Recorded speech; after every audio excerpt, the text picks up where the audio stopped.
Well, Mike, here's a game that you thought you might not get to through the years. Your last game at Notre Dame. Thoughts going into this last week, and considering after what occurred last week. Well, it's kind of hard to believe that 5 years is up. It's tough. It's tough. It's bittersweet. I know I've put everything I had into this place and Notre Dame and this team and this university, and it's a little bittersweet. It stinks that I'm not going to be able to come back and play in Notre Dame Stadium anymore after this week. We've had a hell of a season, and it's been an emotional roller coaster, and just want to make sure we go out against the rest of the senior class, not just myself, and getting a win against Navy this week. Everybody talks about the Navy offense and what the defense has to come out with. What unique things does Navy do defensively that you have to be prepared for? Well, they play a couple of different fronts, and they move a lot. So they're very rarely are they stationary. They bring a lot of pressure. They bring a lot of different looks to try and confuse offenses, and you just got to stay disciplined to your tips and your alignments and what normally you see out of defenses and what you trained yourself for the last 5 years doing. And it's going to be the same kind of it's going to be football. It's going to be they're going to line up 11 guys. We're going to line up 11 guys, and we're going to see what happens. But they do a lot of different things, try to mix it up a lot of different ways, and try to create a little confusion for offenses. What's the one thing, the one moment that you're going to recall you think the most 10, 15 years down the line of you playing here at Notre Dame? That's a really tough question. I think I'm going to remember this season as a whole. I think that coming from where we came from and the state of the program and where it was last year, and being a captain of that team, and then being a captain of this team, and the amount of turnaround that we were able to have is something that's very, very memorable. And I take a lot of pride in being able to be a part of it. On top of obviously, the things that the main thing that I'm really going to take away from this place are the relationships that I've built. I've made the best friends in the world. I've been mentored by some of the greatest coaches and other players that you could ever ask for. So I think that anybody who really knows this place is the best part about it is the people that you get to meet, and that's the thing that I'll be talking about for the rest of my life, not just in the next 10 to 15 years. Hey, Mike, take us back to what was the mood and feeling like in the locker room Saturday after that game? It was pretty awful. Not many other words to say than that, but we're not really worried about that right now. We're worried about trying to win the next two games against Navy and Stanford, and we're going to start with Navy. What's the mindset now after maybe refocusing and finishing these last two games strong? What's the mindset of this team at this point?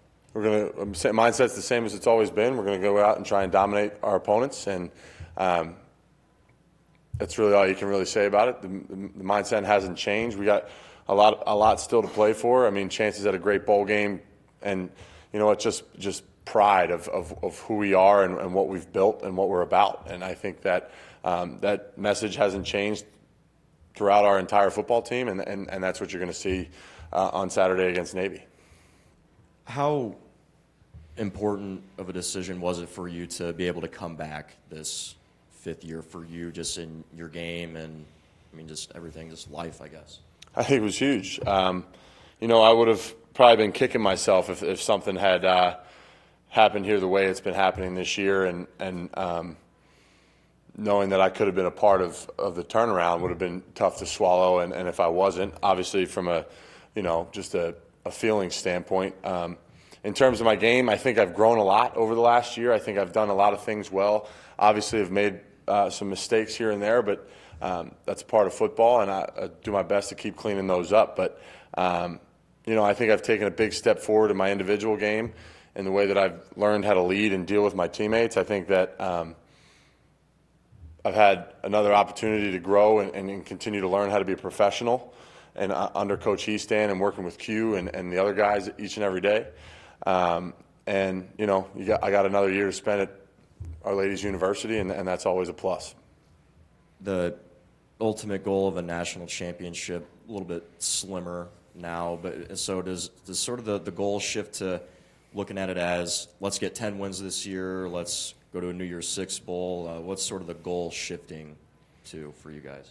I don't know how much it's shifted. I think that whether it's this year or not, I think that the goal is still to win a national championship. And if I can do my part in, if it's not this year and going to the next year and years to come, if I can kind of try and help out that process and that cause, then I'll feel pretty good about that as well. But, there's a lot of pride and tradition here to maintain and be dominant, and that's what we're going to try and do in these next 2 weeks. And if we're lucky enough to play in a New Year's Six bowl game or wherever we wind up playing, then we'll do that as well. But the goal is still the same, whether it's now, whether it's in the future. It doesn't really matter. It's the goal is to bring Notre Dame excellence, and that's what we're going to continue to try to do. Thank you. Hey, Mike. Coach Elliott was talking yesterday about the importance, obviously, of refocusing.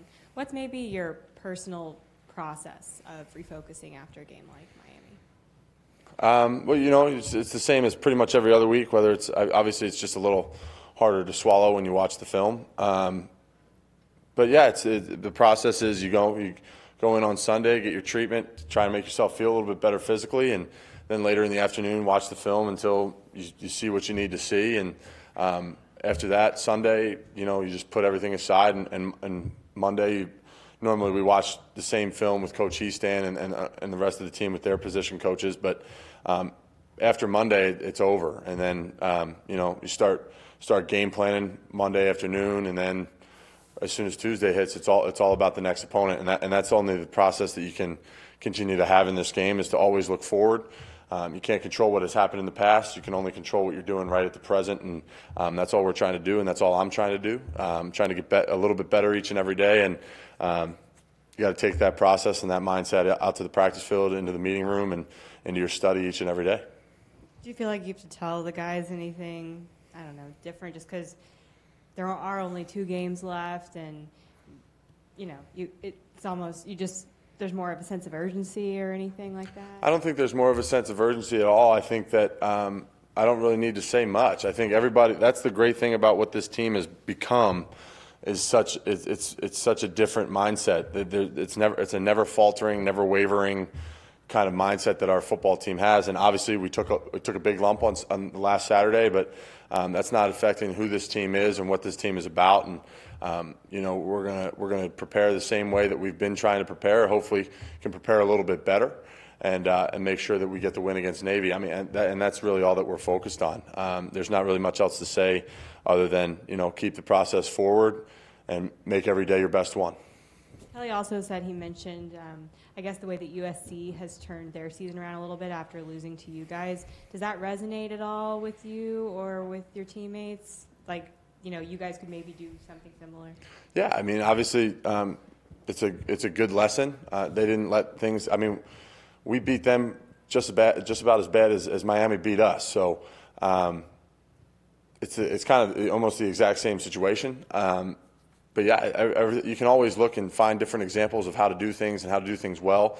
And it's just something he drew from, and that's something that we can look to. But we know we're a very different football team than USC, and we have different opponents left. But yeah, our mindset is to just win and dominate the next 2 games, and that's all we're going to try and do. Mike, you're a pretty emotional guy, and I'm curious how much thought you've given to what it's going to be like to be in the tunnel, pregame introductions, parents down there, and how you have to, I guess, sort of get that out of your system before the game actually starts. Yeah, you know what? I've been trying not to think about it too much. It's definitely going to be hard for me. I think a lot of people can attest to this, that I love this place with everything I got, and I've always worked and wanted to put my best effort and play forward for this place, for my teammates, for my coaches, and just at Notre Dame in general. And it's something that I'll always treasure. I consider myself the luckiest man in the world to be able to play football at this awesome place here. And it's going to be tough. I don't know if I'll be able to think about it right in the tunnel because I have a job to do. But afterwards, when or if we get the win and singing that alma mater for the last time in the stadium, I'll probably be a little bit of a mess. I guess when you think about you have a job to do, is it going to be easy to remember that before the game? Yeah, it'll be a little easier. It's the last time I'll run out of that tunnel, and at least I'll have my mom and dad on the field. I'll give my mom a hug. She'll settle me down a little bit, and then the rest is just a football game. So it's hard to think about other things when you got a football game going on in front of you. So I've never had a problem with focusing on what my task is supposed to be, and never let any outside, forces other than the game affect what I'm thinking about. And I'm gonna do the same thing on Saturday, and then afterwards, like I said, then I'll probably take time to reflect on what happened and try to soak it all in. And BK mentioned yesterday about he felt like you guys learned a lot at Miami. Maybe it won't be applicable this week, but down the road, what do you think the program learned that can help you guys the next time you're in a spot like that? That college football is a crazy beast, and no matter what the Saturday is or what your opponent is, you got to bring it to the best of your ability, because it's as hard as it's hard of a thing you have to do is win each and every Saturday. And Miami was certainly a fantastic opponent, and it was an unbelievable atmosphere. And having that kind of an experience to draw from, and we didn't come out on the right side of that, but I think that gaining that experience, especially for our younger guys and for the team and the program as a whole, of getting a little taste of where we could be, is just that much more of a driving force, I think.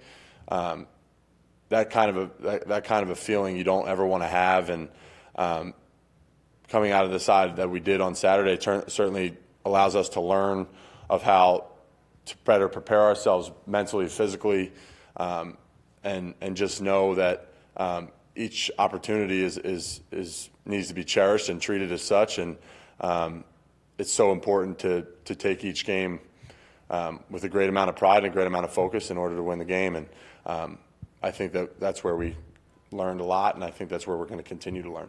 Thanks. Mike, to your left. When you think about the young offensive linemen that have watched this starting group become great this year, whether it be the process, practice, execution of the game, what do you hope they will learn from what you guys did this year? Well, I hope they learn. I was actually thinking about this a little bit this week. I hope to God that the guys that are younger than me and have watched me play over the last year or two or whatever, however long they've been behind me, that they learn the same things that I did from the guys that I was behind as well. I'll always cherish the times that I've had or the times that I was able to learn from Zach Martin, Chris Watt, Nick Martin, Ronnie Stanley, all those guys that have come before me, because they are just world-class guys, world-class football players, and I owe them a lot. And they showed me the right way of how to do things and how to be a Notre Dame offensive lineman and what it means and what all goes into being that. And I hope that the younger guys like Rob, Tommy, Liam, and all the younger guys, all the other, obviously I just named the tackles, but the younger guys behind me feel the same as what I've done. I've tried to do for them, and I take a lot of pride in trying to be the best teammate I can be, being the best coach or kind of player coach I can be to help the young guys out, and that's all I really hope that they've learned from me is really how special this place is, how important it is to learn from Coach Eastan, and how to go about your business the right way. We're here in the middle. Notre Dame obviously has a lot of rivals, and you guys, it seems like half the season you have to spend your time talking about other teams. But what's kind of special about this week and this rivalry that you guys have, the kind of relationship that these two universities have? Well, the Naval Academy is as premier of an institution as you can get in America. It's a great amount of respect in this rivalry. Obviously, it's one of a long tradition, but you know exactly who is across from you on the field each time we play them. They're the best and the brightest, and they're going to go on and serve our country to the best of their ability, and it's something that you have to show respect to, because those guys are what they do and what they prepare for is a lot greater than what I have to deal with. And so being able to be a part of that rivalry and what they bring each and every time we've played them, and it's exciting. It's there's a lot of pride on the line, and certainly a lot of respect both ways. Obviously, you focus mostly on game plan during this week, but do the coaches spend any time, or do you guys as veterans try to spend any time teaching the young guys a little bit about the connection between the two? I don't know. I don't really think I've ever tried to enlighten people on rivalries here. It's pretty easy to figure it out, and I think each guy has his own experience with each different team. I'm sure each guy has their own individual rival that they either hate or love playing that much more.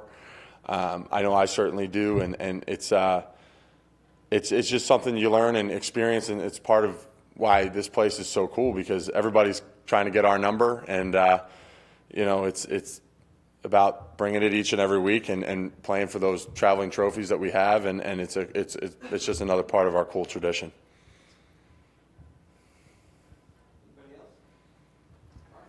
Thank you, guys.